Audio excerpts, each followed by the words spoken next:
Hi, hello. இன்னைக்கு காலையிலே வந்து பையனுக்கு மட்டும்தாங்க ஸ்கூலு. அதனால வந்து கேரட்டும், வெண்டைக்காவும் போட்டு சும்மா மிளகாத்தூள், கொஞ்சமா உப்பு போட்டுட்டு நல்லா சோட் பண்ணி எடுத்துட்டேன். இப்போ வந்து ஒரு ஆம்லேட்டும் போட்டுட்டு சாப்பாடு தான் ஆக்கி குடுத்து விட்டுருந்தேன் சிம்பிளா. இது வந்து முட்டை வந்து அவங்களுக்கு வந்து அலோவ்டு இல்ல. முட்டை மட்டும் இல்லைங்க. மீனு, சிக்கன், மட்டன் எதுவுமே கொண்டு போகக்கூடாது. இருந்தாலும் முட்டைய வச்சுட்டு இப்போ தெரியாம தான் கொண்டு போயிட்டுருக்கேன்.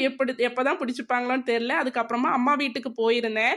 போனபோது வந்து அயில மீன் வச்சிருந்தாங்க குழம்பு. சூப்பரா இருந்துச்சு. அம்மா அங்கிருந்தே சாப்பிட்டு போலான்னு சொன்னாங்க. ஆனா வேண்டாம் டைம் இல்லன்ட்டு இன்னைக்கு எனக்கு ஒரு பக்கம் போறக்கு இருந்துச்சுன்னு அங்கிருந்து மீன் குழம்பு வாங்கிட்டு வந்து தோசைய சுட்டு காலையில வந்து அது சாப்பிட்டாச்சு. அதுக்கப்புறமா நானும் பொண்ணு சேர்ந்து வெளியில வந்து பொண்ணோட கொஞ்சம் சர்டிஃபிகேட்ஸ் எல்லாம் சரி பண்றதா இருந்துச்சு. அதுக்கு போம்போது சப்ளைகோல தாங்க போயிருந்தேன். பச்சை பட்டாணி, பாசிப்பயிறு, சர்க்கரை எல்லா ஐட்டம்ஸுமே வந்து இந்த சப்சிடியில நமக்கு வந்து சப்ளைகோன்னு கேரளா மார்க்கெட் இருக்குங்க. அங்க தான் போய் வாங்கிட்டு வந்தேன். சந்திரிகா சோப்பு பாருங்க ரூ. 65யோட சந்திரிகா சோப்பு வந்து நமக்கு 47 ரூபீஸ்க்கு கிடைக்கும். நல்ல குவாலிட்டியான ஐட்டம்ஸ் நமக்கு அங்கிருந்து பர்ச்சேஸ் பண்ணலாம். அதுக்கப்புறமா கத்திரிக்காய் வந்து வறுக்கலாமேன்ட்டு இன்னைக்கு வந்து சிம்பிளான லஞ்ச் தாங்க. வர்றதுக்குள்ள ரொம்ப டைம் ஆயிருச்சு. அதனால வந்து மஞ்சள் தூள், உப்பு, அதே மாரி மிளகாத்தூள் சேர்த்துட்டு சிம்பிளான கத்திரிக்காய் ஃப்ரை தான் பண்ண போறேன். டைம் வேற 1:30 ஆயிருச்சுங்க. குழம்பு, கூட்டு எதுவுமே பண்றதுக்கு வந்து டைம் இல்ல. ரொம்ப பசி வேற.